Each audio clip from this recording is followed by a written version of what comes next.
तो last class में क्या पढ़ाया था जय बताइए मेरे को, टेल मी। मेरे ख्याल से हम लोग डायमेंशन एनालिसिस पढ़ रहे थे, राइट? Yes sir. और हाँ, हमने करेक्टनेस ऑफ इक्वेशन और करेक्टनेस ऑफ यूनिट्स शायद कर लिया था, है ना? Now we need to understand the relation between the physical quantity and dimension analysis. ठीक है, physical quantity using dimension analysis. So write down the topic.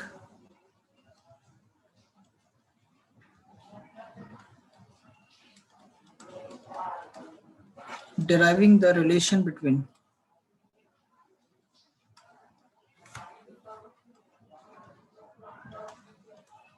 physical quantity using dimension analysis. Using dimension analysis.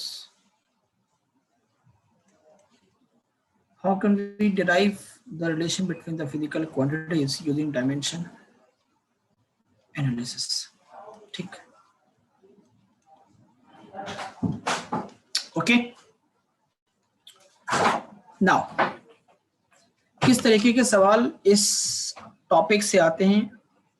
देखो, क्या होगा कि कई बार हमने पढ़ा है पीछे की 7 फंडामेंटल क्वांटिटीज हमारी होती हैं, जिसमें से आपका एक मास था, लेंथ था, टाइम था, टेम्परेचर था। उसके बाद फिर आपका इलेक्ट्रिक करंट था, अमाउंट ऑफ सब्सटेंस था और लुमिनस इंटेंसिटी। 7 फिजिकल क्वांटिटीज थी, ठीक है। इसके बाद हमने डिराइव्ड क्वांटिटीज पढ़ा, सप्लीमेंट्री क्वांटिटी पढ़ी, डायमेंशन क्या होता है, डायमेंशन निकालना सीखा, सब कुछ सीखा। अभी क्या हमको समझना है कि अगर कोई फिजिकल क्वांटिटी है और किसी दूसरे फिजिकल क्वांटिटी के साथ कोई रिलेशन है, तो सवाल यह है कि दोनों के बीच में रिलेशन कैसे एस्टेब्लिश करेंगे यूजिंग डायमेंशन एनालिसिस। ठीक है, ये हमारा पॉइंट ऑफ कंसर्न है। इसको हम एक क्वेश्चन से समझते हैं। सवाल ये लिखा है कि that force on a particle depends upon, मान लो क्वेश्चन क्या है कि that force on a particle depends upon mass of the particle. किसी पार्टिकल पे कितना फोर्स लगा डिपेंड करेगा कि उसका मास कितना है और उसके अंदर कितना एक्सेलरेशन आया। एक्सेलरेशन ऑफ द पार्टिकल, उसमें उसका मास कितना है और उसमें एक्सेलरेशन कितना आया, इस बात पर डिपेंड करेगा कि फोर्स कितना लगा। ठीक है, force depends upon mass and force depends upon the acceleration. हमें नहीं पता कि फोर्स और मास और एक्सेलरेशन में क्या रिलेशन, हमें नहीं पता। हम रिलेशन एस्टेब्लिश करना चाहते हैं यूजिंग डायमेंशन एनालिसिस, राइट? अच्छा, क्वेश्चन है फाइंड द एक्सप्रेशन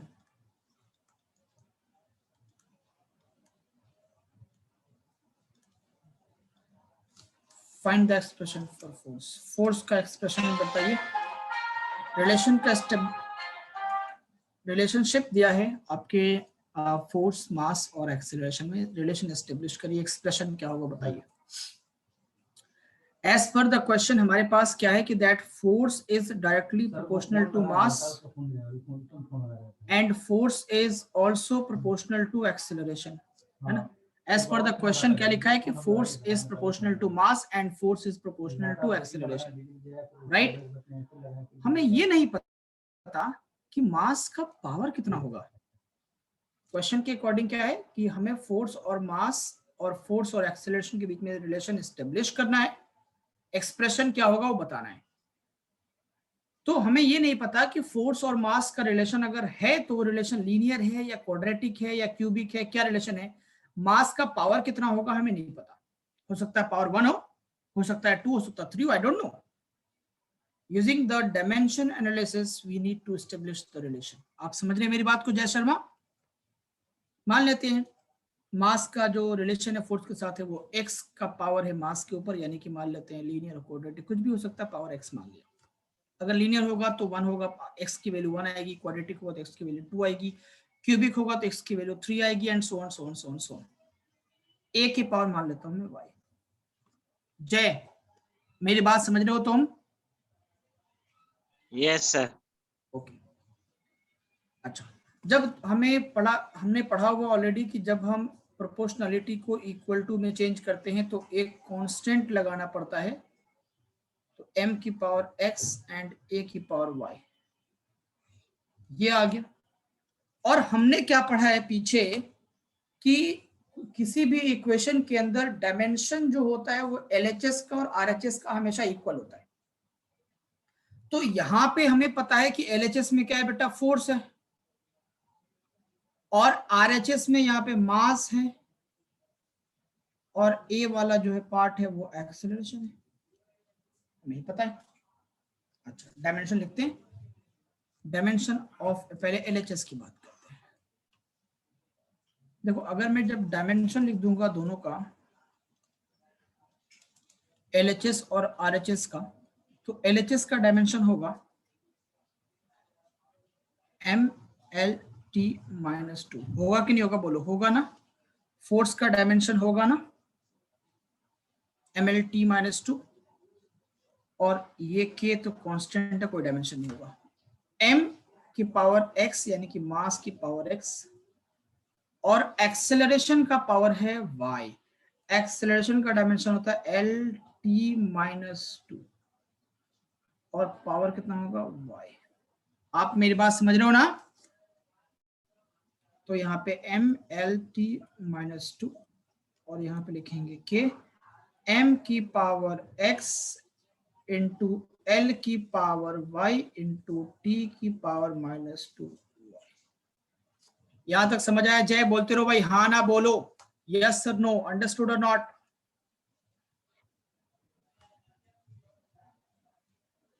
जय शर्मा, yes, बोलते रहो भाई, बोलते रहो, हाँ या ना। तो अब देखो ये हमें मिला LHS और RHS। आप देखो m का पावर 1 है LHS में, m का पावर x है RHS में, l का पावर 1 है LHS में और l की पावर y है RHS में, t की पावर -2 है LHS में और -2y है RHS में।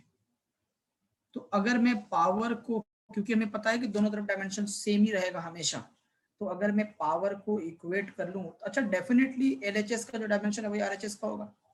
अगर डायमेंशन सेम है तो m का पावर जो LHS में है वही RHS में होना चाहिए, l का पावर जो LHS में वही RHS में होना चाहिए, और x t का पावर जो LHS में है वही RHS में होना चाहिए। तो ऑन इक्वेटिंग द पावर्स,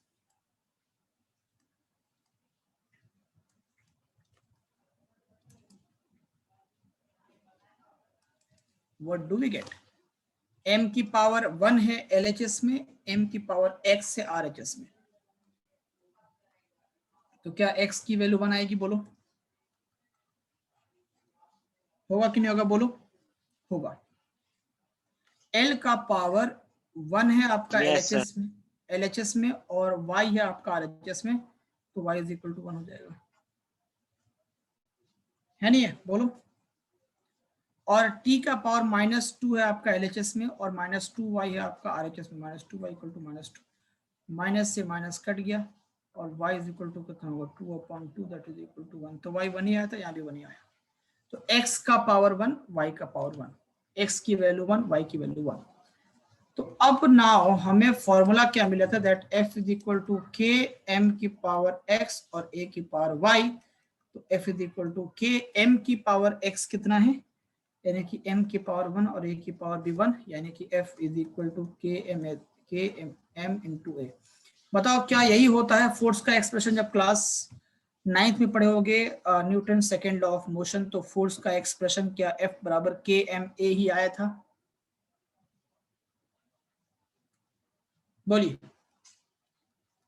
क्या यही आया था? F बराबर m a आया होगा ना, क्लास 9th में पढ़ा होगा force, F is equal to m a आया होगा ना, यही आता है। तो फोर्स का रिलेशन एस्टेब्लिश करना था यूजिंग डायमेंशन, हमने एस्टेब्लिश कर लिया। अंडरस्टूड और नॉट, बोलिए।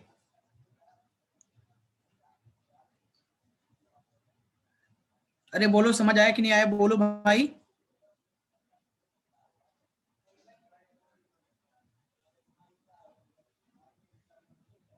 चलो आगे बढ़ते हैं, अगले सवाल पे आते हैं। that time period t of a simple pendulum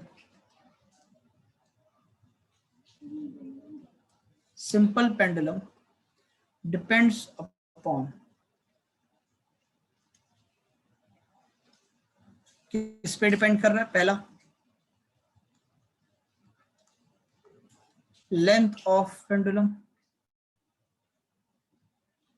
pendulum के लेंथ पे डिपेंड करेगा, और किस पे डिपेंड करेगा? Mass of the Bob,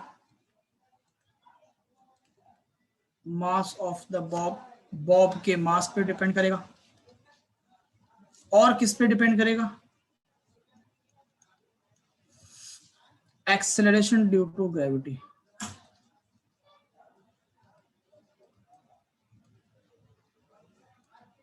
acceleration due to gravity.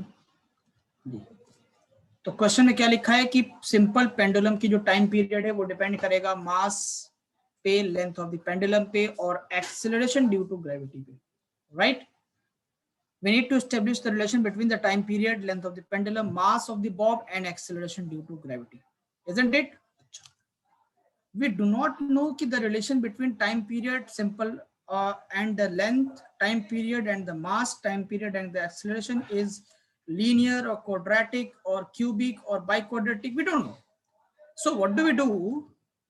What do we do is that we will write कि time period is proportional to, let us say, L की power A, and time period is proportional to, let us say, mass की power B, and time period is proportional to, let us say, acceleration due to gravity to the power C. If you combine all these, you will get what? At T is proportional to L की power A, M की power B, and G की power C, and T is equal to K, T is equal to K, L की power A, M की power B, and G की power C. This is what we get using the relationship, right? Now using dimension analysis, we need to find what will be the exact relation between time period and mass of the pendulum, length of the pendulum, and acceleration due to gravity. Basically, we need to find the values of A, B, and C to establish the exact relation. तो क्या करना पड़ेगा? Same dimension analysis आपको इस्तेमाल करना है। LHS का dimension हमेशा RHS का डायमेंशन के इक्वल होता है ना, तो लिखेंगे using dimension analysis, using dimension analysis.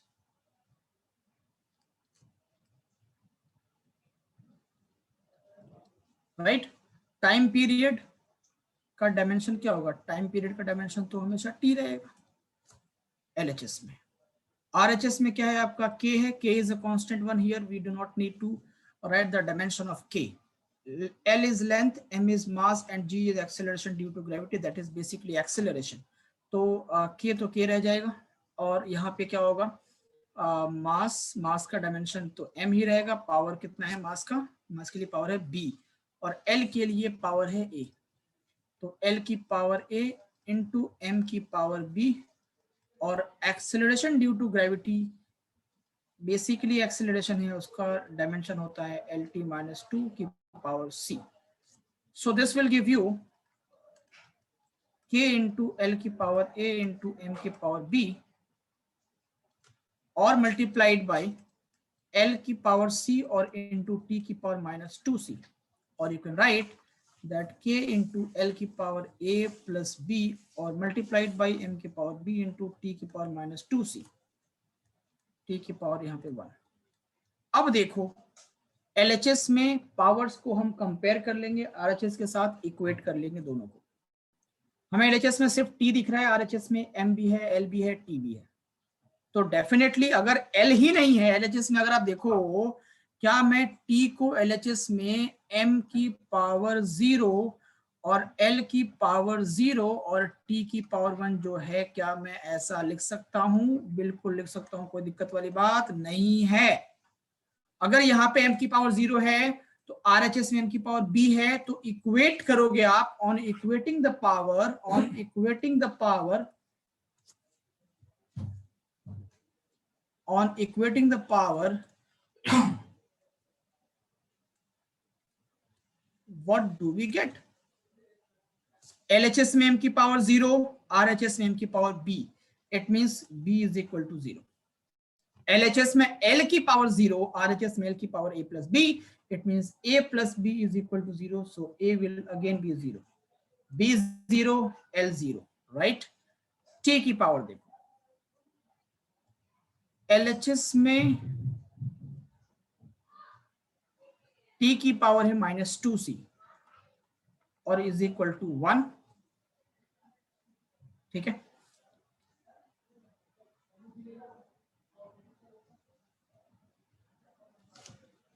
This should be t is -2c is equal to 1, so c is equal to -1/2, ठीक है।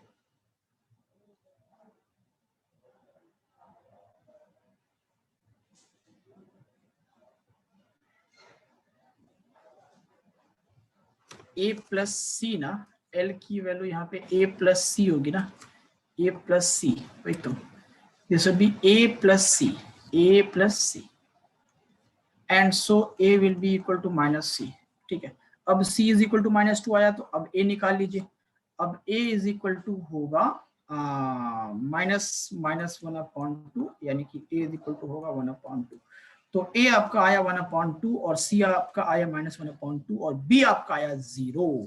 अब नाउ हम एक्सप्रेशन लिखना चाहते हैं तो time period is equal to होगा क्या,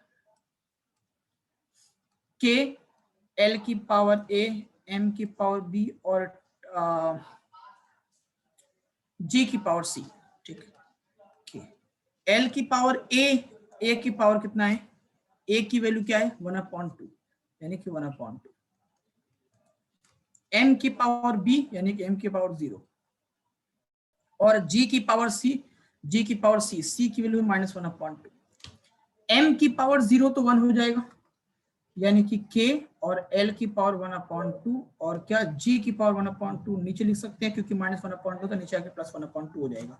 अच्छा, तो अब ये क्या बनेगा, k √l और √g, और इसको मैं ऐसा भी लिख सकता हूं that t is equal to k √l/g,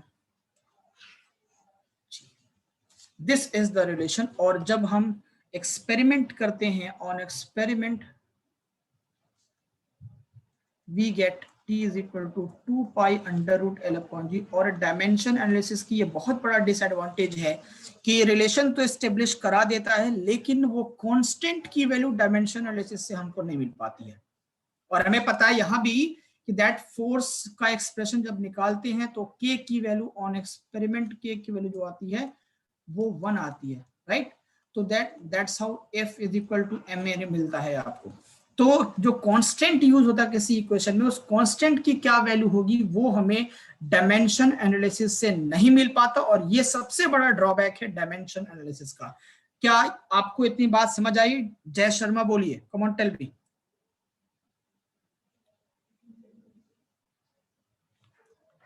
mister Jay please tell me, क्या आपको इतनी बात समझ आई? Yes sir. तुम आज कहीं खो रहे हो क्या? कहाँ खोए हो? कुछ रिस्पॉन्ड क्यों नहीं कर रहे हो? Where are you? कहानी सुन रहे हो क्या? Solve I mean you are not noting it down.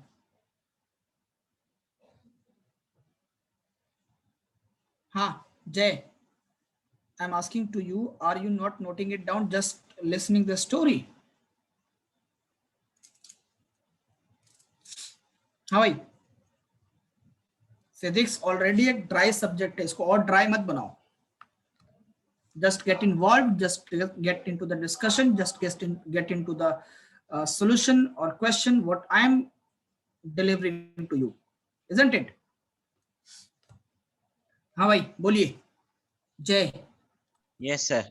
आप क्या कर रहे हैं? आप रियलिटी में बताना, सच सच बताना, दिल से क्या कर रहे हो तुम? पढ़ाई कर रहे हो बैठ के टेबल चेयर पे नोटबुक के साथ, या फिर कहीं और हो? टेबल पे नहीं हो अपने? सर टेबल पे ही हूँ। तो फिर तुम इस तरीके से आज क्यों एकदम बिल्कुल खामोश हो, रिस्पॉन्स नहीं तुम्हारा, क्यों ऐसा?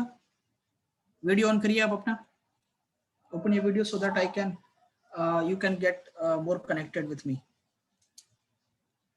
आप वीडियो ऑन ही रखेंगे आप पूरे सेशन में, ठीक है?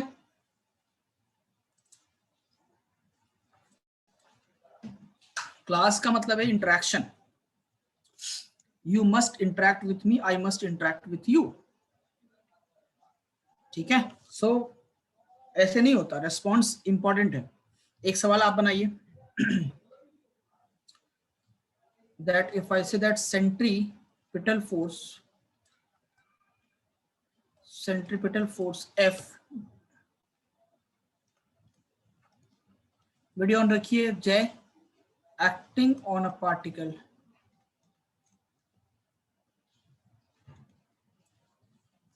of mass m moving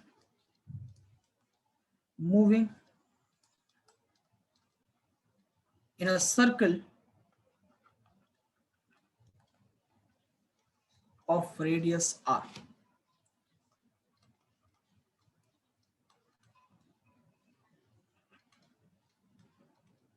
with velocity v, depends upon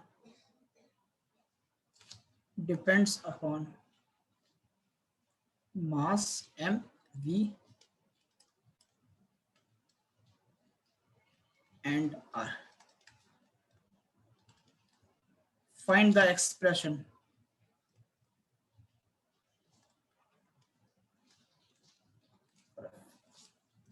centripetal force किसी मूविंग ऑब्जेक्ट जो सर्कुलर मोशन कर रहा है उसके मास पे, उस सर्कल के रेडियस पे, उसके वेलोसिटी पे डिपेंड करता है. मान लो ये एक सर्कुलर पाथ है, ठीक है, और इस सर्कुलर पाथ का रेडियस r है और इस पाथ पे एक ऑब्जेक्ट है, एक बॉडी है जो रिवॉल्व कर रहा है और जिसकी वेलोसिटी है, कितनी है वेलोसिटी आपकी, v है, जिसका वेलोसिटी v है, जिसका रेडियस r है. ठीक है, सर. इसका मास m है. तो सवाल ये कि सेंट्रीपिटल फोर्स का एक्सप्रेशन क्या होगा वो कैलकुलेट करिए. As per the question, simple same सवाल कि force F depends upon mass m की पावर a, v की पावर b और r की पावर c. तो F is equal to k m की पावर a, v की पावर b और r की पावर c. होगा नहीं होगा, बोलो भाई. Yes sir. अब मैंने क्या बोला कि डायमेंशन एनालिसिस क्या कहता है कि that in any equation the dimension of RHS must be equal to dimension of LHS, isn't it? तो F का डायमेंशन क्या होगा बेटा? फोर्स का डायमेंशन होता है आपका MLT-2. K का कोई डायमेंशन नहीं है. मास का डायमेंशन होता है m और वेलोसिटी का डायमेंशन होता है LT-1 पावर b और रेडियस भी तो अल्टीमेटली लेंथ ही है, लेंथ का डायमेंशन l की पावर c. तो ये होगा m की पावर 1, l की पावर 1, t की power -2 is equal to k into m की पावर a और इंटू l की पावर b इंटू t की पावर -b. ये l की पावर b और t की power -b. Yes sir. l की पावर c. बोल आया कि नहीं आया, बोल भाई. यहाँ आया ना? Yes sir. अच्छा, तो ये होगा आपका m की पावर 1, l की पावर 1, t की power -2 is equal to k into. अब देख बेटा यहाँ पे m अकेला है तो m की पावर a ही रह जाएगा, लेकिन l दो बार, l की पावर b और l की पावर c. तो जब बेस सेम होता है तो पावर ऐड हो जाता है, हो जाती है. पावर b प्लस c और इंटू t की पावर -b. अब हम क्या करेंगे, पावर को इक्वेट कर देंगे, पावर को इक्वेट कर देंगे. On equating powers, power m का 1 है LHS में, m का a है RHS में, तो a की वैल्यू हो जाएगी 1. बोलो आया? l के पावर a 1 है LHS में और l की power b plus c RHS में, तो लिखेंगे b plus c is equal to 1. ठीक है.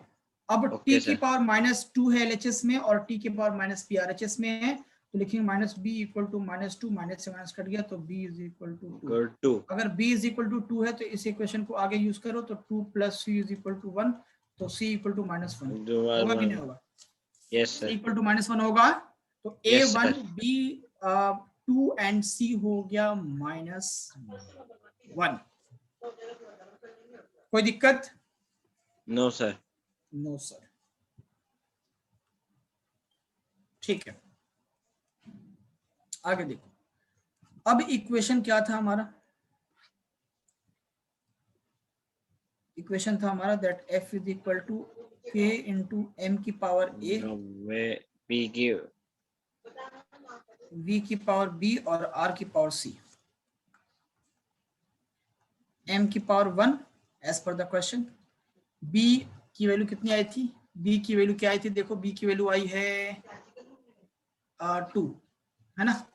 तो यस सर, v की पावर 2 और r की पावर c है, -1। तो -1, r की पावर -1, यानी k इक्वल टू क्या होगा? mv² अपॉन r, होगा कि नहीं होगा बोलो? Yes sir. और यहाँ पे ऑन एक्सपेरिमेंट k की वैल्यू आती है 1, सो फोर्स इक्वल टू होगा mv²/r।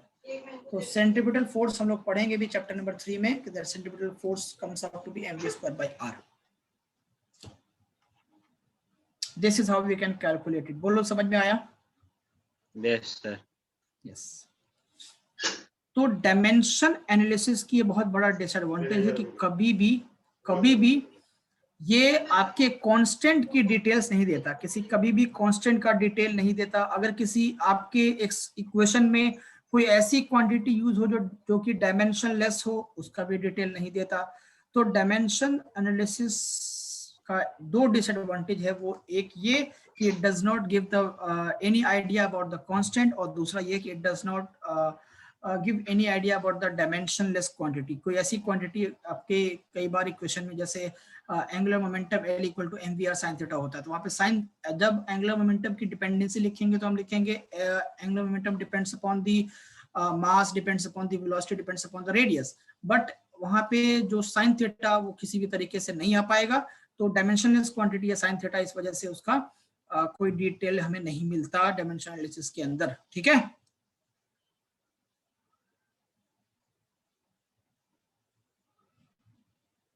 बात आई समझ में? Yes sir. ओके,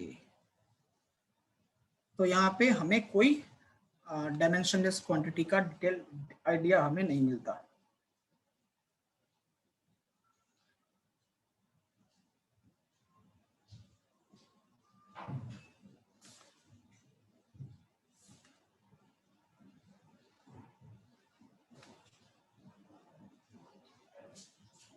चलो, अब एक डिफरेंट टाइप का सवाल करते हैं जो आपके एनसीईआरटी में दिया हुआ है कि दैट इफ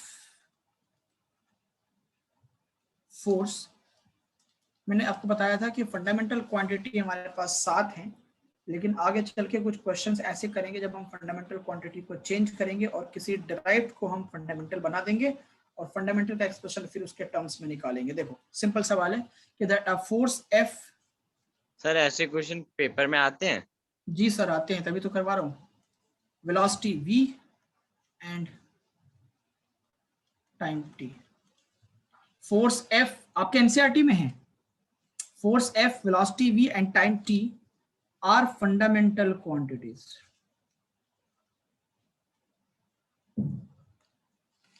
फोर्स को, वेलोसिटी को, टाइम को मैंने फंडामेंटल क्वांटिटी बना दिया, मान लेते हैं। ठीक है, then find the dimension of energy. तो अगर फोर्स फंडामेंटल हो गया, वेलोसिटी फंडामेंटल हो गया, मान लेते हैं टाइम भी फंडामेंटल है, तो एनर्जी का डायमेंशन क्या होगा? जैसे पहले करवाया बस वैसा ही यहां भी करना है।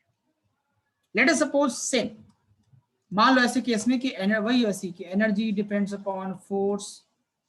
अगर फोर्स डायमेंशन है, वैसे है नहीं, बट मान लो कि डायमेंशन है, वेलोसिटी डायमेंशन, फोर्स फंडामेंटल है, मान लो वेलोसिटी भी फंडामेंटल है, टाइम भी फंडामेंटल है, और एनर्जी डिराइव्ड है। एनर्जी का डायमेंशन निकाला in terms of force, velocity and time. ऐसे सिचुएशन में अगर फंडामेंटल है फोर्स, वेलोसिटी और टाइम, तो डेफिनेटली एनर्जी किसी न किसी तरीके से डिपेंड करता ही होगा। देख लेते हैं।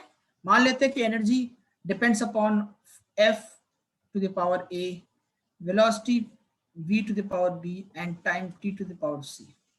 कोई दिक्कत? कोई दिक्कत नहीं है ना? वैसी जो करते आ रहे हैं वैसी कर रहे हैं हम भी। तो अभी E इज इक्वल टू क्या लिखोगे आपके F की पावर है, V की पावर B एंड T की पावर C। बोलो जय शर्मा, कोई दिक्कत नहीं है ना?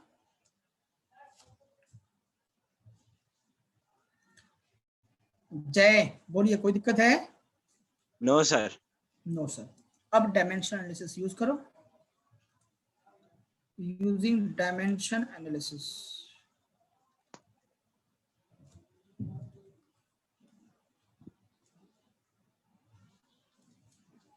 ठीक है। एनर्जी का डायमेंशन कॉपी देख के बता जल्दी से, चलो कमॉन। एनर्जी का डायमेंशन कॉपी देख के जल्दी से बताइए, एनर्जी का डायमेंशन क्या होता है? एम का एम एल टी का एम एल का स्क्वायर टी का 1। M L square T 1। Yes sir. ना। अबे एनर्जी क्या होता है भाई? एनर्जी होता है हाफ एम वी स्क्वायर, होता नहीं होता? बोलो।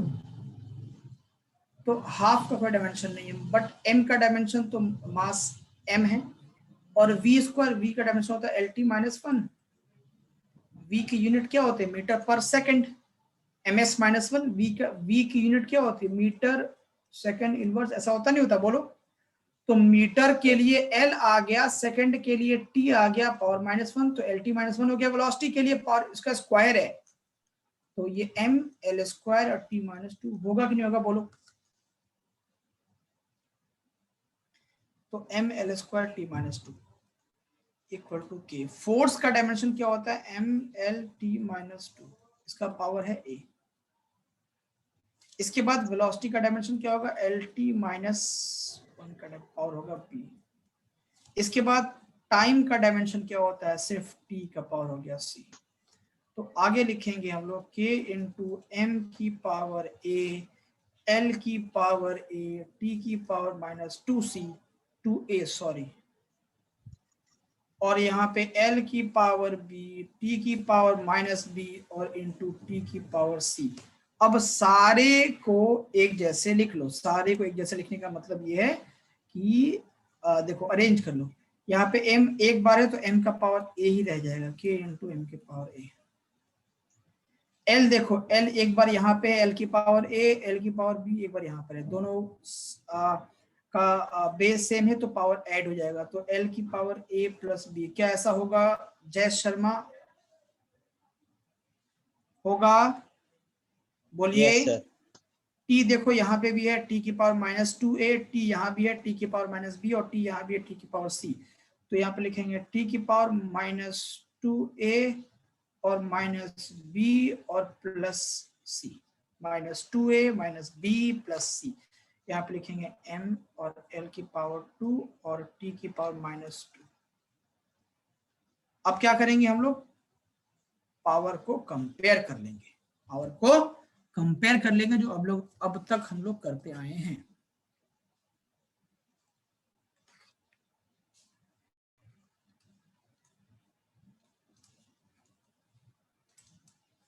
ऑन इक्वेटिंग द पावर्स, देखो LHS में m की पावर 1 है और RHS में m का पावर a है, तो a का वैल्यू तो हो गया आपका 1।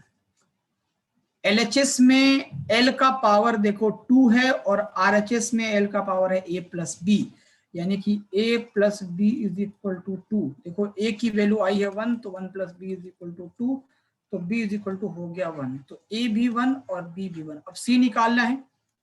LHS में t की पावर है -2, आपको दिख रहा है साफ साफ, और यहाँ पे t की पावर है -2a -b प्लस c। तो लिखेंगे अब हम -2a -b plus c is equal to -2। a की वैल्यू b1, b की वैल्यू b1, तो -2 इंटू 1 b की वैल्यू 1 और प्लस c इक्वल टू -2। तो लिखेंगे -2 -1 plus c, -2 -1 plus c equal to -2। तो ये होगा -3 plus C is equal to -2 और सी इज इक्वल टू होगा -2 प्लस 3 और सी इज इक्वल टू होगा 1। तो ए भी 1, बी भी 1 और सी भी 1, तीनों 1। तो अब लिखेंगे हमारा एक्सप्रेशन क्या था पीछे, दैट एक्सप्रेशन था हमारा दैट ई बराबर k इंटू एफ की पावर a, v की पावर b और t की पावर c। तो हम लिखेंगे e is equal to k into F की पावर 1 और v की पावर 1 और c t की पावर b। तो ये और होगा सामने आपका, बोलिए क्या सामने,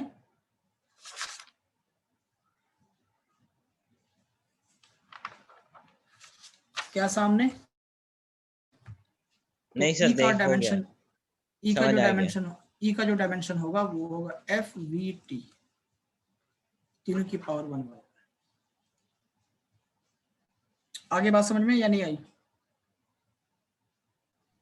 हो गया सर। एक क्वेश्चन आप सॉल्व करोगे बिना मेरे हेल्प के, ट्राई करोगे या मैं आगे बढ़ूं?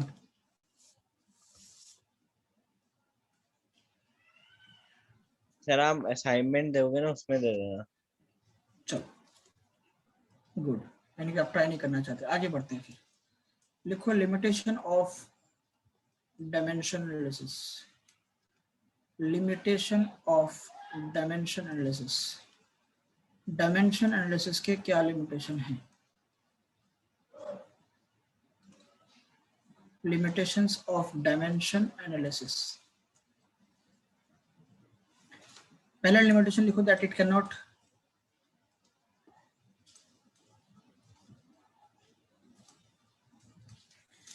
cannot find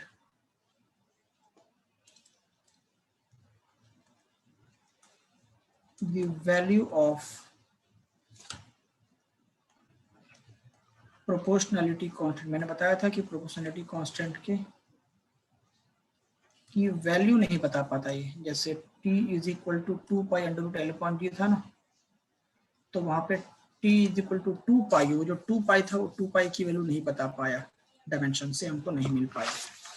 ठीक है, नंबर 2 लिखो,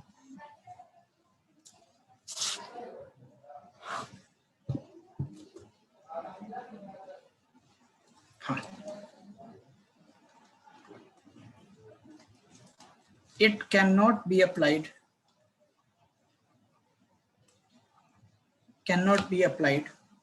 in expressions involving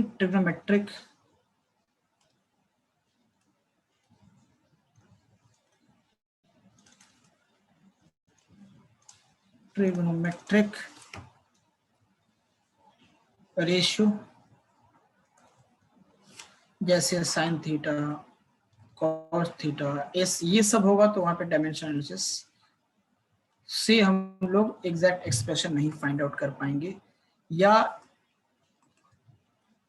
and exponential terms. ठीक है, पावर में कोई टर्म e की पावर x, तो वहां पे कोई फिजिकल क्वांटिटी नहीं होता पावर में, तो वहां भी वो भी डायमेंशनलेस हो गया, तो उधर भी आपको डायमेंशन एनालिसिस से खास फायदा नहीं मिलेगा, वहां पे भी आपको एग्जैक्ट एक्सप्रेशन नहीं मिलेगा। Number 3,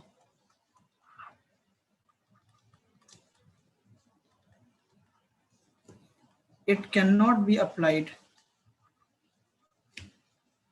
in expressions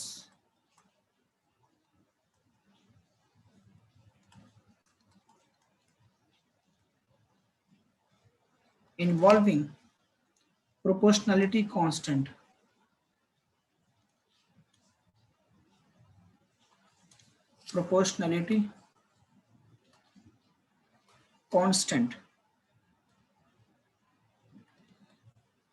which has dimension, that is capital G, Coulomb's constant K, epsilon naught, इन सब के डायमेंशंस होते हैं, तो वहां पे भी डायमेंशन एनालिसिस यूज नहीं हो पाएगा। क्यों? क्योंकि जब हम फोर्स, ग्रेविटेशनल फोर्स की बात करेंगे तो F यानी कि ग्रेविटेशनल फोर्स डिपेंड्स अपॉन, लिखेंगे mass of the first body, mass of the second body, depends upon the distance between the bodies, ये लिखेंगे। लेकिन हमें पता है कि जब एक्सप्रेशन आएगा ग्रेविटेशनल फोर्स का, वो F equal to G m1 m2 pi r square चाहिए, तो यानी कि जो G है वो डायमेंशन से नहीं आ पाएगा। तो एक ऐसी प्रोपोर्शनलिटी कांस्टेंट जिसका खुद का डायमेंशन हो, वहां पे भी ये अप्लाई नहीं हो सकता। ठीक है। Number 4, it can not be applied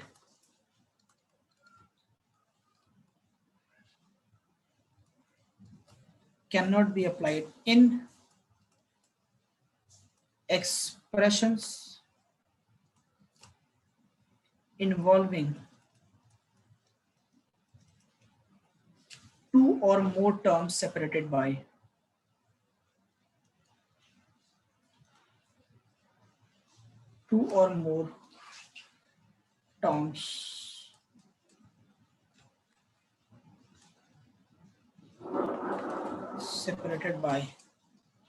plus या माइनस। तो जब कभी भी कोई एक्सप्रेशन होगा उसमें प्लस माइनस आए, जैसे s equal to UT plus half A T square, तो उसमें यूटी भी है plus half A T square भी, वहां पे डायमेंशन एनालिसिस को यूज करके आप नहीं निकाल सकते एस का expression in terms of UT plus half A T square. तो डायमेंशन वहीं पे अप्लाई होगा जहां पे सिंगल टर्म का रिलेशन होगा, जैसे F is equal to K M A, जैसे टी इज इक्वल टू 2.रूट अपॉन टी, वहीं पे अप्लाई होगा, अदरवाइज हर जगह अप्लाई नहीं हो पाएगा। जैसे मैंने तुम्हें एग्जांपल से दिखा दिया that S is equal to U T plus half A T square. अगर तुम यहाँ पे बोलोगे कि that S depends upon U, S depends upon T, S depends upon A, तो फिर क्या होगा, ये इस तरीके का एक्सप्रेशन कभी नहीं आएगा, something U into T into A के फॉर्म में कुछ आएगा, राइट। तो दिस इज वाई ये 4 लिमिटेशंस आपके डायमेंशन एनालिसिस के हैं। ये लिखने को एग्जाम में आता भी है कि डायमेंशन एनालिसिस के क्या क्या डिसएडवांटेजेस हैं या ड्रॉबैक्स हैं, लिमिटेशन है।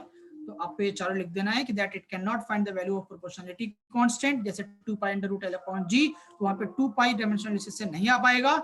It cannot be applied in expression involving trigonometric ratio or exponential forms. It cannot be applied in expression involving proportionality constant which has a dimension, and it cannot be applied in expressions involving 2 or more terms separated by plus or minus.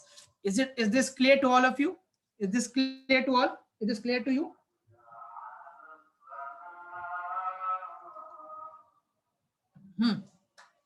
क्या आपको ये सारी बात समझ आई? क्या आपको ये सारी बात समझ आई? बोलिए। Yes sir. Very good, very good. आगे बढ़ते हैं हम लोग। तो अगर आपको लिमिटेशन समझ आ गया तो फिर हम लोग आगे बढ़ते हैं, और इसके बाद फिर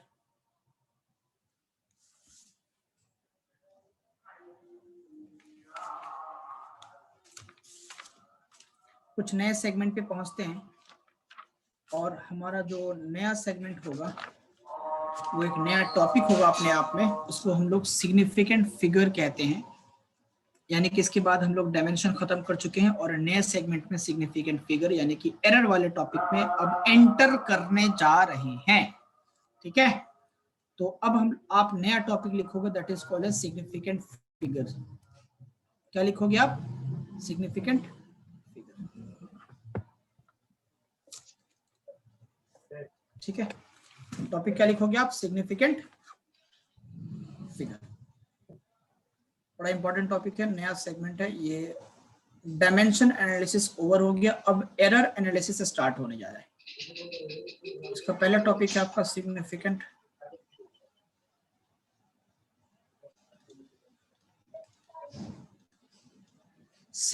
फिगर। देखो बहुत आसान चीज है ये आप पहले से भी आप राउंड ऑफ करते आ रहे हो। राउंड ऑफ कैसे करते कौन हैं? है? मम्मी खोल रही थी, मैं लगा, मैं क्लास ले रहा हूँ।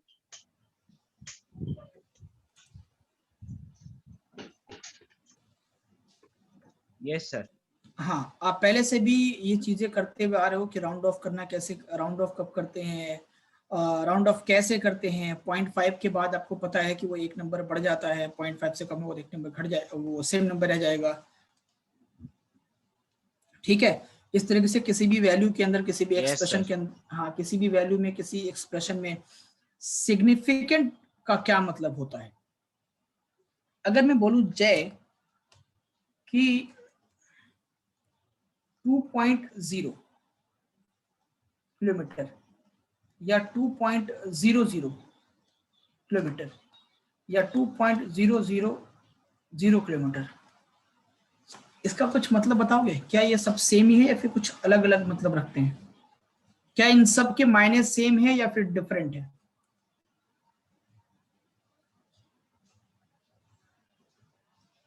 क्या इन सब के मायने सेम है या अलग है? बताओ, क्या 2.0 किलोमीटर या 2.00 किलोमीटर सेम ही है या अलग है? अलग है। वैल्यू सेम है, वैल्यू सेम है, मतलब अलग है। देखो 2.0 किलोमीटर का मतलब ये है कि it is measured by a device which can measures up to 1 place of decimal। 2.0 का मतलब यह है कि एक ऐसे डिवाइस से इसको मेजर किया गया है जो एक प्लेस ऑफ डेसिमल तक मेजर कर सकता है। 2.00 का मतलब यह है कि एक ऐसे डिवाइस से मेजर किया है जो 2 प्लेस ऑफ डेसिमल तक मेजर कर सकता है इन किलोमीटर। और 2.4 टाइम्स 0 का मतलब यह है कि it can measure up to 4 places of decimal in kilometre, right. तो ये 2.0, 2.00, 2.3 बार 0, 2.5 बार 0, ये जो number of 0 indicates that it can measure up to that place of decimal in kilometer, isn't it? अच्छा, तो कई बार आप देखोगे कि मैथ्स के प्रॉब्लम्स में या फिजिक्स के प्रॉब्लम्स में लिखा होता है length of the rod is 2.0 metre. It is not written 2 metre, only 2.0 metre. 2.0 meter indicates that it is exactly 2 meter and it is measured by a device which can measure up to 1 place of decimal in meters. Okay, so what do we mean by significant figures? What do we mean by significant figures? किसी भी number के अंदर, किसी भी number के अंदर जिन digits के ऊपर हम श्योर होते हैं उसी को सिग्निफिकेंट फिगर कहते हैं। अब मान लो फॉर एग्जांपल मेरे पास सिंपल एक स्केल है, स्केल रूलर है ना, एक स्केल है जो कि आपको 0 से लेके 15 सेंटीमीटर तक मेजरमेंट देता है। 15 सेंटीमीटर, ये सेंटीमीटर स्केल है, 0 से लेके 15 सेंटीमीटर तक का मेजरमेंट देता है। ठीक है, ये अगर इसकी स्केलिंग हम देखें तो कैसे होता है, ये 1 2 3 4, ये 5 और ये 6 7 8 9 और ये 10, ये होता है 1 सेंटीमीटर। तो इसकी जो सबसे छोटी वैल्यू होगी, यानी ये वाली जो सबसे छोटी वैल्यू इसकी ये वाली होगी, ये वाली, ये आपको 0.1 सेंटीमीटर दर्शाता है, यानी कि 1 मिलीमीटर दर्शाता है। तो इस स्केल से, हाँ इसी वही स्केल बता रहा हूं, इस स्केल से जो सबसे छोटी वैल्यू मेजर हो सकती है वो 1 mm हो सकती है। इस स्केल का जो सबसे छोटा वैल्यू मेजर हो सकता है वो 1 mm हो सकता है। यानी कि कोई कोई ऐसा ऑब्जेक्ट हम मेजर करें जिसकी वैल्यू 1 mm से कम आए, या कोई ऐसा डिवाइस, कोई ऐसा ऑब्जेक्ट हो जिसको मेजर कर रहे हो और वो 0.1 और 0.2 के बीच में आए। मान लो मेरे पास एक ऑब्जेक्ट है जो कि यहाँ पे रखा है, ये एक लाइन है, ये अगर हम देखो, अगर हम इसको आगे प्रोड्यूस करें तो यहाँ, सॉरी इसको प्रोड्यूस करें तो ये यहाँ पे आएगा, इसको प्रोड्यूस करें तो ये यहाँ पे आएगा। ठीक है, तो ना एग्जैक्टली ये 0.8 है ना 0.9 है, ये आपका 0.8 है, ये वाला 0.8 है और ये वाला 0.9 है। तो ना एग्जैक्टली 0.8 है ना एग्जैक्टली 0.9 है। तो कोई बच्चा इसको 0.8 लिख सकता है, कोई इसको 0.9 लिख सकता है ना। जब सामने से देखेंगे शायद आपको 0.8 दिख जाए, थोड़ा इधर से देखो 0.9 दिख जाए, थोड़ा इधर देखो शायद ये 0.7 भी दिख जाए, इधर से 0.8 इधर 0.9 है ना। तो हम कहां तक श्योर हैं,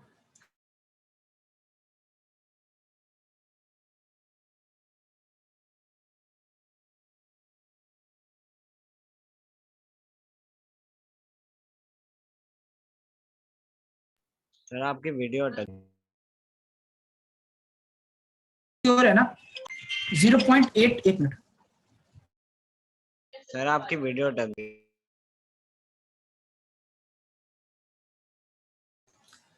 मुझे एक बात समझाओ जय कि 0.8 के तो बाद ही है ना, ये जो लेंथ ऑफ द लाइन है ये 0.8 के बाद ही खत्म हो रहा है ना,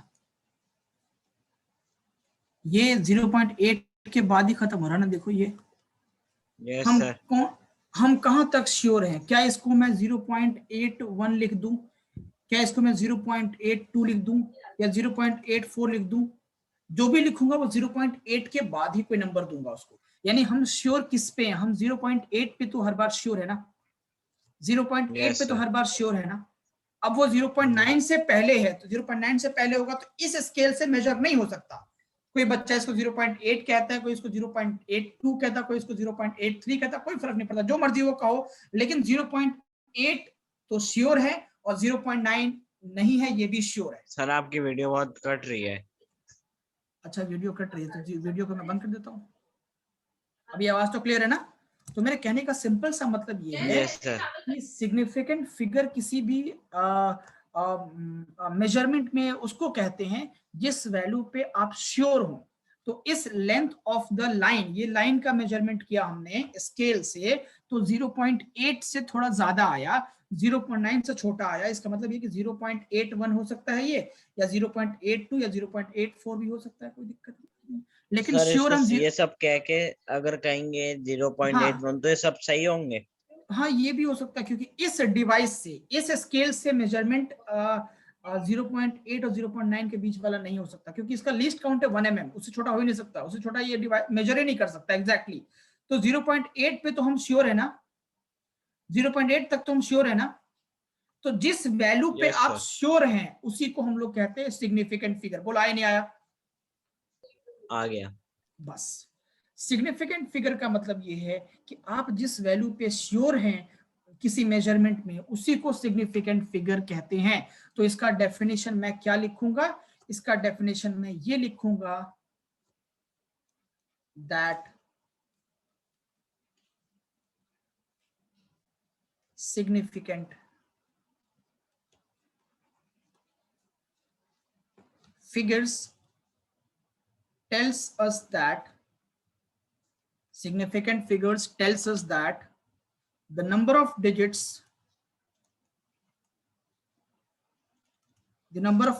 digits in a measurement,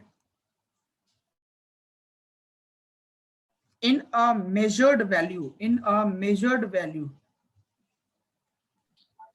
sir significant figures tells us that the number of sir आपकी हाँ बात बीच में कट रही है, आप अपना नेटवर्क एक बार चेक कर लो। यार माय नेटवर्क इज बिल्कुल proper, my network sir is बिल्कुल प्रॉपर, माय नेटवर्क इज बिल्कुल प्रॉपर, नो सर कटिंग बीच बीच में कुटिंग। आपकी आवाज कट रही है। अच्छा अभी आवाज क्लियर है ना बेटा? Yes sir. Okay, so significant figures tells us that the number of digits in a measured value we are confident of, जितने तक हम श्योर हैं किसी भी मेजरमेंट के अंदर, उसी को हम लोग सिग्निफिकेंट फिगर, जैसे इसमें हम 0.8 तक श्योर हैं तो 0.8 सिग्निफिकेंट फिगर हो गया। अब वो 81 भी हो सकता है, 82 भी हो सकता है, 83। अब मेजरिंग डिवाइस अगर हम चेंज करेंगे तो हम हमारी श्योरिटी शायद कुछ और बढ़ जाए, है ना? ओके आगे बढ़ते हैं, नेक्स्ट पॉइंट लिखो, नेक्स्ट नुक्ता लिखिए, नेक्स्ट पॉइंट लिखिए। इट डिपेंड्स अपॉन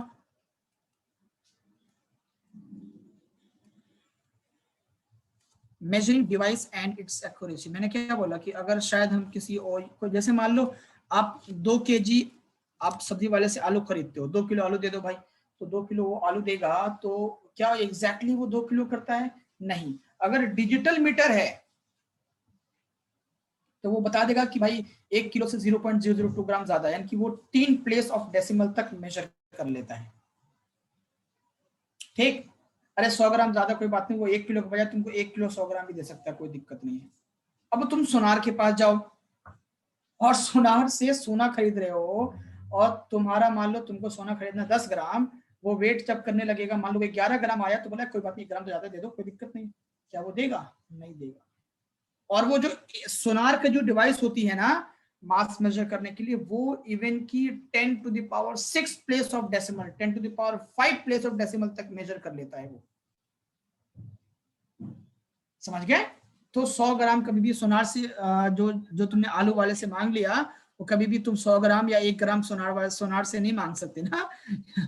तो उसकी डिवाइस ज्यादा एक्यूरेट होती है, वो ज्यादा प्लेस ऑफ डेसिमल तक एक्यूरेसी देती यस है। सर। हाँ, तो मैंने कहने का मतलब ये कि सिग्निफिकेंट फिगर में change depending upon the measuring device. अब एक प्लेस ऑफ डेसिमल तक हमारा रूलर मेजर करता है 1 mm यानी कि 0.1 सेंटीमीटर तक, उससे 0.8 तक तो हम श्योर, 1 डेसिमल तक तो हम श्योर हो गए, लेकिन दूसरा प्लेस ऑफ डेसिमल तो वो मेजर ही नहीं करता। अगर उस स्केल को हटा के कोई और छोटा स्केल लेकर आए जो 0.01 तक मेजर कर सके, तो हम 0.8 के बाद एक और डिजिट पे श्योर हो जाएंगे। तो if we change the device we can have different significant number of different significant figures, right? It depends upon the measuring device,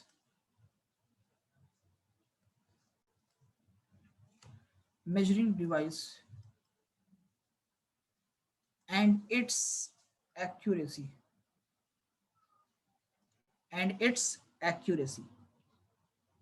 ठीक। और किसी मेजरमेंट के अंदर जितने ज्यादा सिग्निफिकेंट फिगर होंगे ना, इसका मतलब है वो उतना ही ज्यादा एक्यूरेट मेजरमेंट किया गया है। अगर मैं बोलूं कि ये 0.8 मीटर है, सॉरी 0.8 सेंटीमीटर है, या मैं बोलूं ये 0.8235 ये इतना है, तो अब बताओ तुम 0.8 को ज्यादा एक्यूरेट मानोगे या फिर इस वैल्यू को ज्यादा एक्यूरेट मानोगे? डेफिनेटली सर 0.8 को है। 0.8234 ये ज्यादा एक्यूरेट होगा ना भाई। ये second place of decimal, third place of decimal, fourth place of decimal, fifth place of decimal तक मेजर कर रहा है ये। Yes sir. 5 place of decimal तक मेजर कर रहा है, ठीक है। तो अगर जैसे मान लो मोटा मोटी किसी ने बोला कि मेरे पास 10,000 रुपए हैं, बोला नहीं एग्जैक्ट बताओ, तो उसने बोला मेरे पास 10,520 रुपए हैं, तो ज्यादा एक्यूरेट 10,520 है या सिंपल 10,000 था? 10,520, तो वो ज्यादा एक्यूरेट नंबर, एक एग्जैक्ट नंबर हमको मिला ना। तो जितने ज्यादा सिग्निफिकेंट फिगर्स होंगे मतलब उतनी ही ज्यादा एक्यूरेट मेजरमेंट हुआ होगा। तो मैं लिख देता हूं दैट मोर सिग्निफिकेंट फिगर्स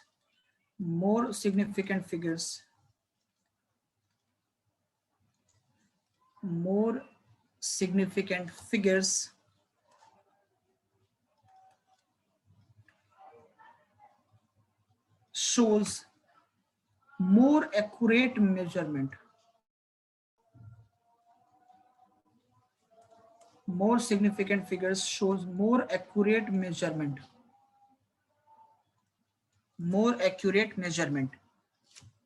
समझ गए मेरी बात? अब सवाल ये है कि सिग्निफिकेंट फिगर्स हम कैसे लिखें, कैसे बताएं, तो उसके लिए कुछ रूल हैं, 4 5 6 रूल हैं। बस वो रूल याद रखोगे तो इजीली सिग्निफिकेंट फिगर तुम बता सकते हो। बात समझ गए? तो what are the different rules to find out the significant figures? Rule number 1, किसी भी मेजरमेंट के अंदर जितने भी नॉन जीरो डिजिट्स हैं वो सब के सब सिग्निफिकेंट होते हैं, ठीक है।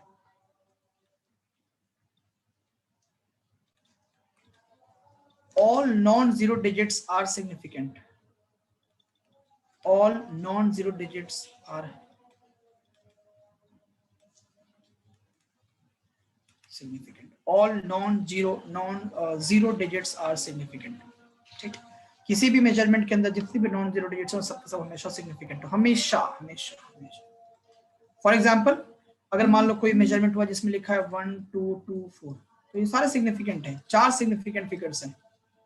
लिखा मान लो किसी मेजरमेंट में 2.438, इसमें भी 4 सिग्निफिकेंट फिगर्स हैं। जितने भी नॉन जीरो नंबर होंगे सारे सारे सिग्निफिकेंट होंगे। लिखा यहाँ पे 1.2228 कुछ भी लिखा है मान लो, तो यहाँ 5 सिग्निफिकेंट फिगर्स हैं। बात समझ गए? जितने भी नॉन जीरो डिजिट्स होंगे वो सभी के सभी हमेशा सिग्निफिकेंट फिगर होंगे, सब के सब सिग्निफिकेंट फिगर में काउंट होंगे। अब जीरो आने से कहानी बदलेगी। अब जीरो में 3 सिचुएशन हो सकता है, या तो जीरो सबसे अंतिम में आए, या तो 0 सबसे स्टार्टिंग में आए, या तो 0 दो नंबर के, दो नॉन जीरो के बीच में आए। तो 0 आने के 3 जगह हो सकते हैं, या तो सबसे अंतिम में, सबसे स्टार्टिंग में, या तो नंबर्स के बीच में ट्रैप्ड जीरोस हो। नंबर 2, अगर 0 आए तो क्या होगा? अब 0 3 सिचुएशन क्रिएट कर सकता है। पहला सिचुएशन होगा आपका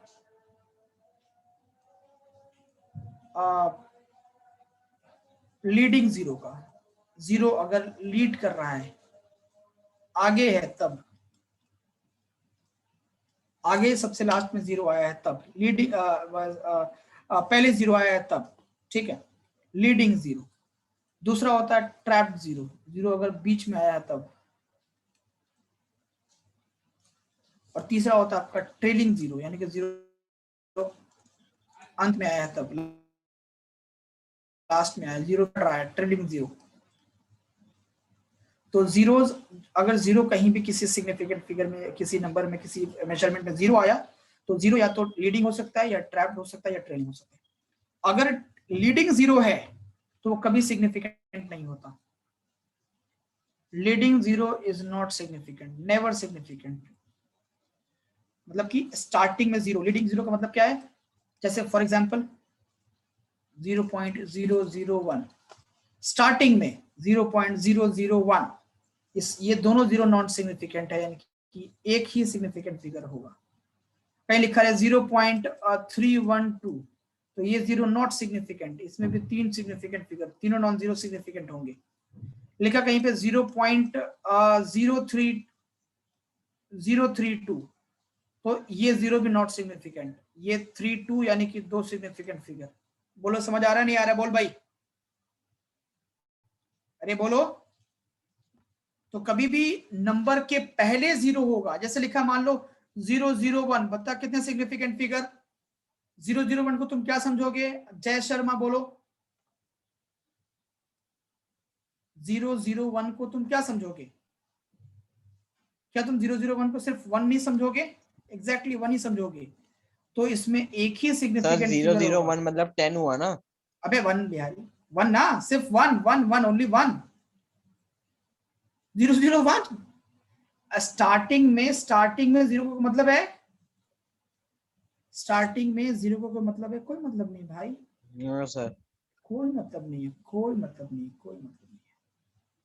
समझ गए बात को या नहीं समझे? बोलो। समझ गया sir. Very good, very good. Trapped 0 यानी कि नंबर्स के बीच में 0 आया तब, वो हमेशा सिग्निफिकेंट होता है। Trapped zeros are always significant, always significant.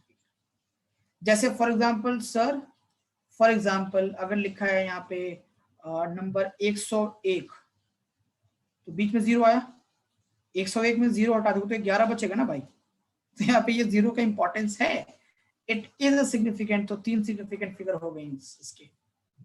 कहीं लिखा है मान लो 0.203, क्या 0 हटाओगे तो 0.23 हो जाएगा ना, नंबर ही बदल गया सीधा। तो ये भी सिग्निफिकेंट होगा। Trapped 0 is always significant, always. मान लो लिखा है यहाँ पे 10.01, ये दोनों 0 ट्रैप्ड हैं। नॉन जीरो के बीच में अगर 0 आ गया तो उसको ट्रैप्ड 0 कहते हैं।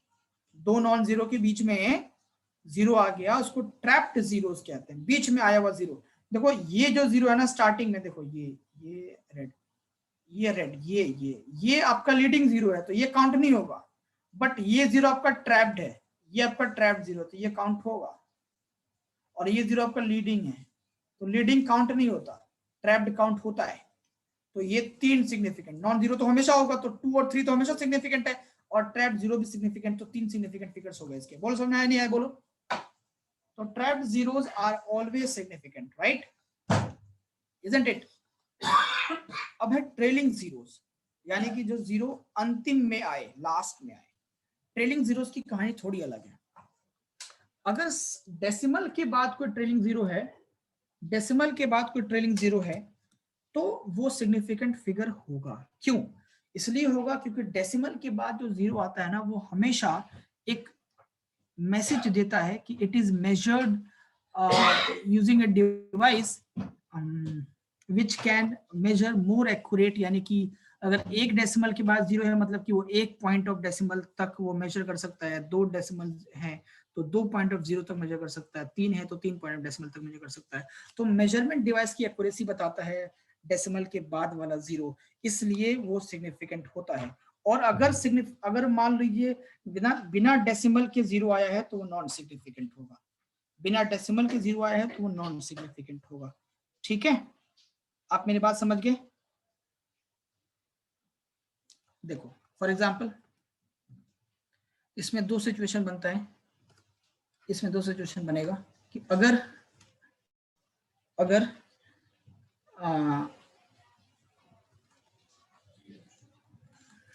सिग्निफिकेंट होगा इफ appear after decimal, और नॉन सिग्निफिकेंट होगा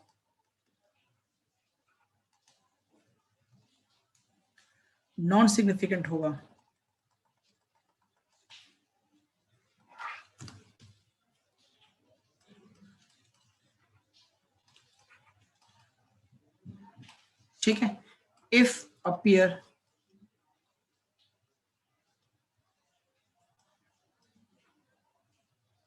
बिफोर डेसिमल, ठीक है, डेसिमल के बाद, अगर डेसिमल के पहले अपीयर होगा तो वो सिग्निफिकेंट नहीं होगा। ठीक, फॉर एग्जांपल जैसे मान लो एक नंबर है 2.00, मैंने क्या बोला था स्टार्टिंग में कि डेसिमल के बाद जो 0 आता है ना वो एक चीज इंडिकेट करता है कि ये ज्यादा एक्यूरेट वैल्यू है। क्यों? क्योंकि ये क्योंकि जो है ये बताता है कि हमें कितना एक्यूरेट डिवाइस से मेजर किया गया। 2.00 का मतलब ये है कि एक ऐसे डिवाइस से मेजरमेंट की गई है जो 2 पॉइंट ऑफ डेसिमल से मेजर कर सकता है, तो it gives a more accurate value, that is significant. तो इसमें तीनों सिग्निफिकेंट फिगर हैं, डेसिमल के बाद वाला 0 सिग्निफिकेंट होता है। ठीक है, लिखा है मान लो 3.120, तो ये फिर डेसिमल के बाद ये भी आया 0, जो 0 आया वो डेसिमल के बाद ही आया है, तो इसमें भी 4 सिग्निफिकेंट फिगर हैं। कहीं लिखा है मान लो 0.003020, बोलो कितने सिग्निफिकेंट फिगर? ये लिखा है 0.003020, बोलिए कितने सिग्निफिकेंट फिगर, जल्दी बोलिए। इसमें 2 0 स्टार्टिंग के ट्रेलिंग भी है, अरे 2 0 स्टार्टिंग के लीडिंग भी है, और 1 0 आपका ट्रैप्ड भी है, और 1 0 आपका ट्रेलिंग भी है। तो ये ट्रेलिंग वाला काउंट होगा, ट्रैप्ड वाला काउंट होगा, बट ये दोनों काउंट नहीं होंगे। मैंने क्या बोला, लीडिंग 0, देखो 4 0, हाँ लीडिंग वाला कभी भी काउंट नहीं होता, कभी काउंट नहीं होता लीडिंग वाला, कभी ये काउंट नहीं होगा, है ना। तो स्टार्टिंग के 2 काउंट नहीं होंगे, बाकी 3 0 2 0 यानी 4 काउंट होंगे, तो ये होगा 4 सिग्निफिकेंट फिगर। ऐसा समझ में बोलो? Yes sir. और हाँ, अगर मान लो डेसिमल के बिना 0 आए अंतिम में तो वो सिग्निफिकेंट नहीं होता। देखो मान लो लिखा है मैंने 200, तो 200 में दो डेसिमल के बाद तो नहीं आया ना, ये डेसिमल कहीं है नहीं, नो सर, इसमें सिर्फ एक ही सिग्निफिकेंट फिगर है, सिर्फ only 2। 00 are not significant, 00 are not significant. ठीक है, क्योंकि कभी भी 200 का मेजरमेंट अगर होगा तो ये ज्यादा एक्यूरेसी नहीं दिखाता है। अगर मान लो किसी लेंथ ऑफ द रॉड हम कह रहे हैं 200, किसी भी रॉड का लेंथ मान लो 200 सेंटीमीटर है, तो शायद अगर वो सेंटीमीटर स्केल से मेजर हुआ है तो शायद वो 200.1 भी हो सकता था, 200.2 भी हो सकता था, है ना। अगर मैं 200 सेंटीमीटर मेजर करूं किसी इंच वाले स्केल से या सेंटीमीटर, जैसे मान लो एक रॉड है, मैं बोलता हूँ कि 200 सेंटीमीटर का है, और अगर मैंने एक स्केल से मेजर किया है इसको, किसी स्केल से मेजर किया है इसको, यहाँ पे मान लो 200 आया, ठीक है, हो सकता है कि देखो ये थोड़ा सा बाहर निकल रहा ना, हो सकता है कि शायद ये 200.1 हो या 199.9 हो सकता था, ये बिल्कुल कोई दिक्कत वाली बात नहीं है। तो ये 200 ये शो करता है कि ये ज्यादा एक्यूरेट मेजरमेंट नहीं है, इस वजह से स्टार्टिंग के अंत के 0 को हम लोग सिग्निफिकेंट नहीं कहते। ये 200.1 भी हो सकता था, 200.2 भी हो सकता था, अगर ये होता तो ज्यादा एक्यूरेट होता। इस वजह से हम इसके अंतिम वाले 0 को हम लोग ट्रेलिंग 0 को काउंट नहीं करते और एक ही सिग्निफिकेंट फिगर लेते हैं। अगर मान लिखा कहीं पे 5000, तो 5000, तो ये भी तीनों जीरो सिग्निफिकेंट नहीं होंगे, सिर्फ एक ही सिग्निफिकेंट फिगर इसमें होगा। बात समझ गए मेरी? बात समझे नहीं समझे? बोल भाई, बोलो। समझ गया सर। हाँ तो बोलते रहो ना, हाँ ना बोला करो, हाँ ना बोलोगे तो तुम्हारे लिए भी कन्वीनियंट अच्छा होगा, मेरे लिए भी अच्छा होगा। गुड। चलो अब आते हैं रूल नंबर कितना, दो, रूल नंबर 3 पे, ऑर्डर ऑफ मैग्नीट्यूड।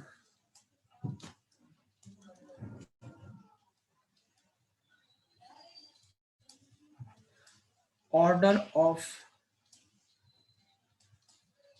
मैग्नीट्यूड, ठीक है, कभी भी सिग्निफिकेंट नहीं होता।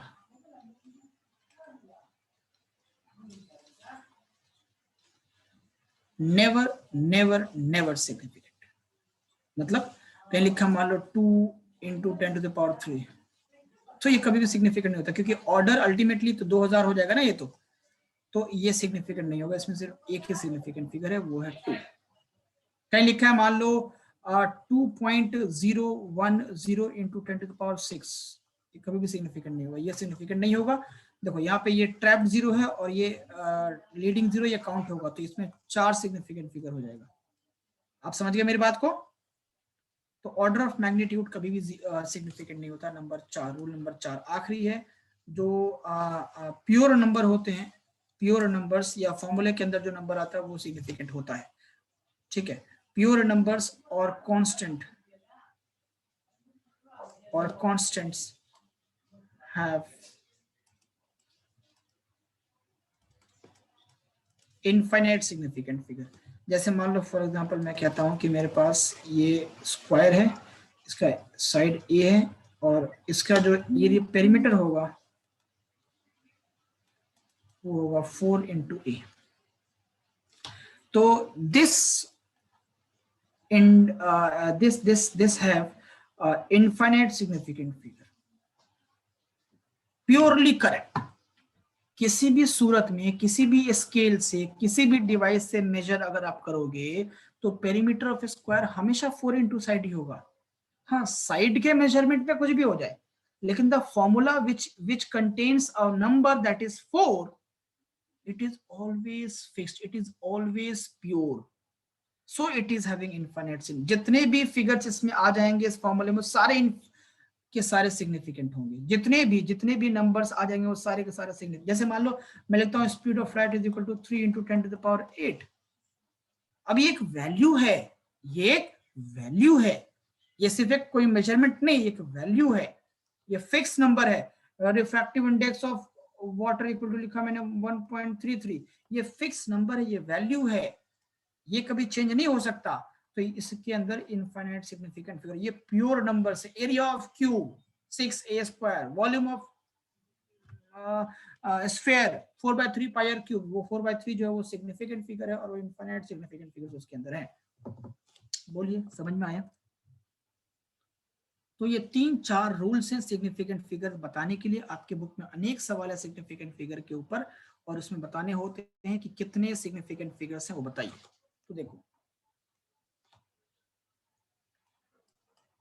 मैंने क्वेश्चन दिया आपको, कैलकुलेट सिग्निफिकेंट फिगर। आप बताएं कि इसमें कितने सिग्निफिकेंट फिगर्स हैं in the following measurements.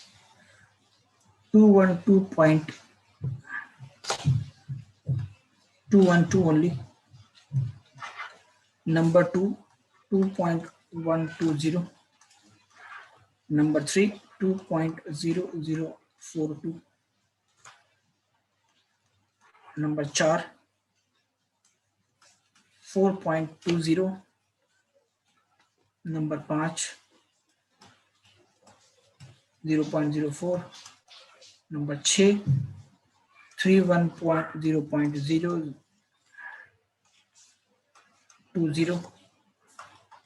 Number 7, 310.00. Number 8, 3100. Number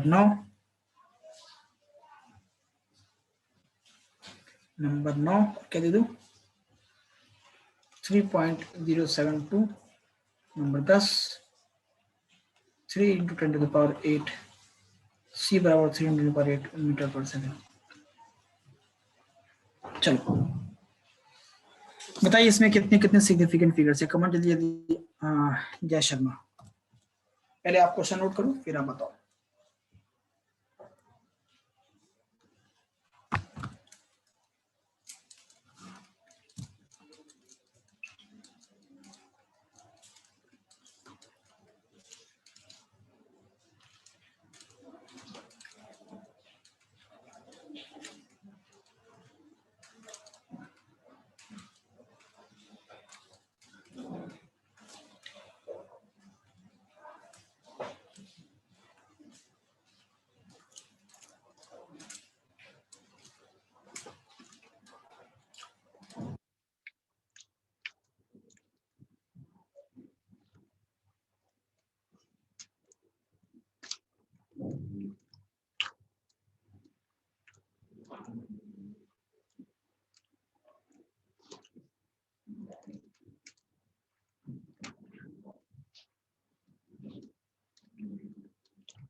हाँ भाई बोलिए जय शर्मा।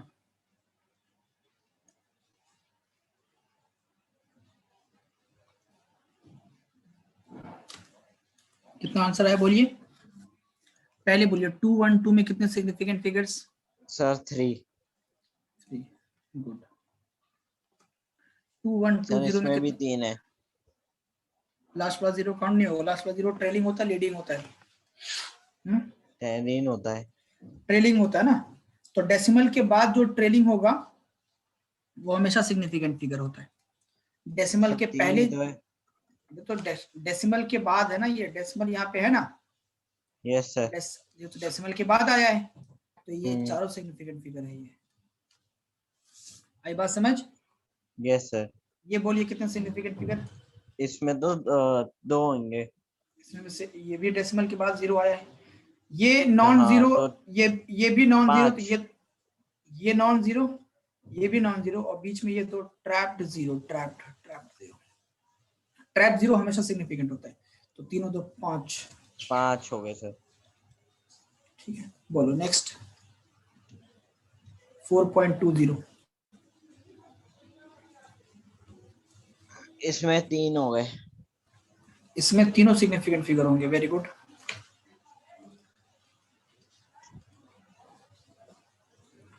नेक्स्ट बोलिए 0.004। सर इसमें चारों, हाँ चारों होंगे। चारों होंगे, are you sure? Yes sir. ये नंबर के पहले है यार, नंबर के पहले 0 है, लीडिंग 0 है, ये लीडिंग 0 कभी भी सिग्निफिकेंट नहीं होता। हाँ सब तो वही है। अंत में, अगर अंत में 0 आए और वो डेसिमल के बाद हो, सिग्निफिकेंट तब होता है जब वो अंत में 0 आता है। अंत में 0 आता है, अंत में 0 आता है, देखो जो अंत में 0 आता है वो सिग्निफिकेंट होता है, डेसिमल के बाद वो सिग्निफिकेंट होता है। ये तो डेसिमल के बाद है लेकिन अंत में नहीं है, पहले है, लीडिंग 0 है। लीडिंग 0 कभी भी सिग्निफिकेंट नहीं होता, तो सिर्फ सर एक ही इसमें 2 सिग्निफिकेंट होंगे। फिगर, सिर्फ अच्छा एक ना 0 यार, 4 ठीक 4, है। बाकी और कहां से, हाँ हाँ। सिर्फ 1। इसमें सिर्फ ये 4 सिग्निफिकेंट होगा, बाकी स्टार्टिंग के कोई भी सिग्निफिकेंट नहीं होगा। इसमें बोलिए 3.31.020। इसमें 6 होंगे। इसमें ये 3 भी होंगे, ये 3 भी होंगे। Very good.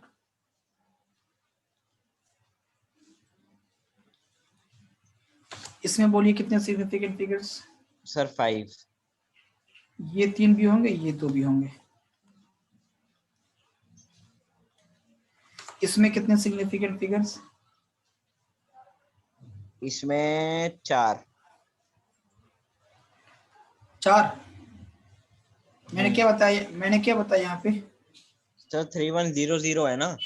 मैंने क्या बताया यहाँ पे कि सर वो कभी भी डेसिमल के बाद, डेसिमल के बिना जीरो है ट्रेलिंग। डेसिमल सर के उसमें बिना अगर जीरो है, डेसिमल, डेसिमल है ही नहीं। वही तो कह रहा हूँ मैं, सुनोगे पूरी बात।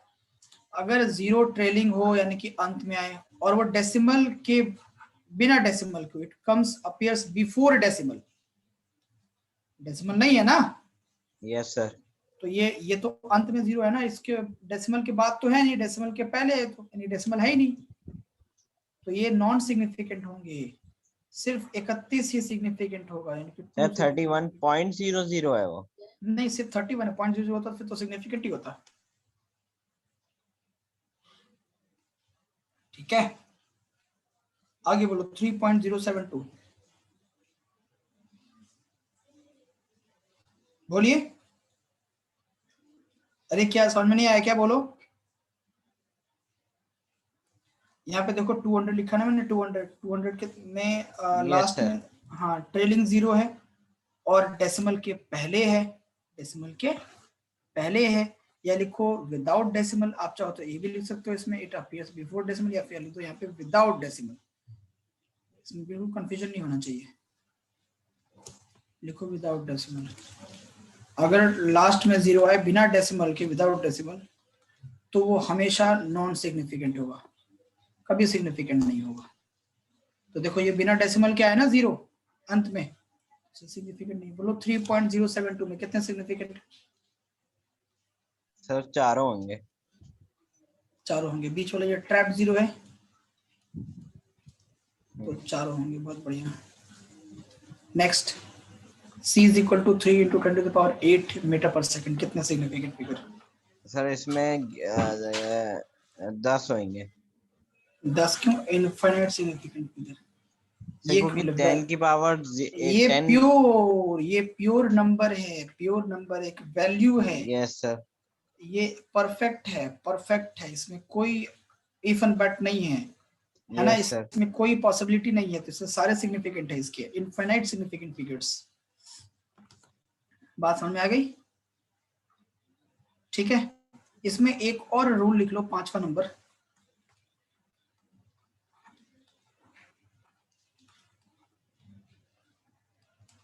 while changing units,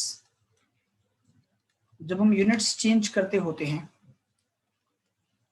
तो number of significant figure remains same. मतलब क्या होता है सर? देखो, number of significant figures remains same. मतलब क्या हुआ सर? देखो मतलब ये हुआ कि अगर मेरे पास 1.5 मीटर, ये कोई मेजरमेंट है 1.5 मीटर, अब जब तुम इसको सेंटीमीटर में चेंज करोगे तो कितना आएगा? जय, 1.5 मीटर को आप सेंटीमीटर में कन्वर्ट करेंगे, कितना आएगा बोलो? क्या 1.5 मीटर को आप 150 सेंटीमीटर कह सकते हो? बोलो, कोई दिक्कत तो नहीं यस है? सर। Yes sir. तो ये 1.5 में बताओ कितने सिग्निफिकेंट फिगर? सर 2। 2। और यहाँ पे 150 में कितने सिग्निफिकेंट फिगर?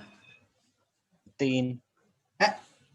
बिना डेसिमल का जीरो जो अंत में आता है वो सिग्निफिकेंट नहीं होता कभी भी, सर 2 ही है सर, सॉरी। तो 2 ही होंगे। तो कभी भी अगर आप यूनिट्स चेंज करोगे तो हमेशा सिग्निफिकेंट फिगर का ध्यान रहे, इक्वल सिग्निफिकेंट फिगर होना चाहिए। जैसे मान लो मैं लिखता हूँ 210 किलोमीटर, ठीक है, या लिखता हूँ मान लो 2.0 किलोमीटर, तो 2.0 किलोमीटर को मैं क्या लिख सकता हूँ? मीटर में चेंज करूंगा तो 2.0 इंटू 10⁻³ ऐसा लिखूंगा मीटर। तो बताओ 2.0 में कितने सिग्निफिकेंट फिगर? सर एक ही है मैं 2। 2.0 में। हाँ मैंने बताया ना आपको, हाँ लीड। सर सॉरी दो ही हाँ है। ट्रेलिंग जीरो कभी भी डेसिमल के हाँ बाद हाँ आए, ये देखो, है ना, ट्रेलिंग जीरो कभी भी डेसिमल के यस बाद सर। आएगा तो हमेशा सिग्निफिकेंट होता है। तो यहाँ पे 2 सिग्निफिकेंट फिगर। तो 2.0 किलोमीटर को आप सिर्फ 2000, अगर मान लो इसको मैं लिखता है ऐसा 2000 मीटर, तो लिखना गलत होता। क्यों? क्योंकि देखो सिर्फ एक ही सिग्निफिकेंट फिगर यहाँ पे बनेगा, है ना। अगर यस मैं सर। इसको, हाँ अगर मैं कुछ और लिखता, मान लो लिखता मैं कुछ भी 0.2 इंटू ऐसा कुछ लिख देता, मान लो लिखता 0.2 इंटू 10⁴ मीटर, ये भी रॉन्ग होता। क्यों? क्योंकि देखो सिर्फ इसमें भी एक सिग्निफिकेंट फिगर होगा। यस तो सर। अगर 2 सिग्निफिकेंट फिगर है और हम चेंज कर रहे हैं यूनिट को, तो 2 ही सिग्निफिकेंट फिगर हमें मिलना चाहिए। तो 2.0 किलोमीटर को आप 2.0 इंटू 10⁻³ ही लिख सकते हो, और ये आपको देगा कितना? 2 सिग्निफिकेंट फिगर। बात समझ गए? ये सिग्निफिकेंट यस नहीं सर। होगा, बट ये 2 सिग्निफिकेंट, तो इक्वल सिग्निफिकेंट फिगर्स होने चाहिए जब यूनिट्स आप कन्वर्ट करोगे तब। आप मेरी बात नहीं समझे? समझ गए? समझ गया। बस ऐसे ही। नेक्स्ट क्लास में आपको कुछ और रूल सिखाएंगे जिसको राउंडिंग ऑफ रूल कहते हैं। फिर एरर क्या होता है, नेक्स्ट क्लास में हम लोग सिग्निफिकेंट फिगर के कैलकुलेशंस कर रहे होंगे, मल्टीप्लिकेशन, डिवीजन,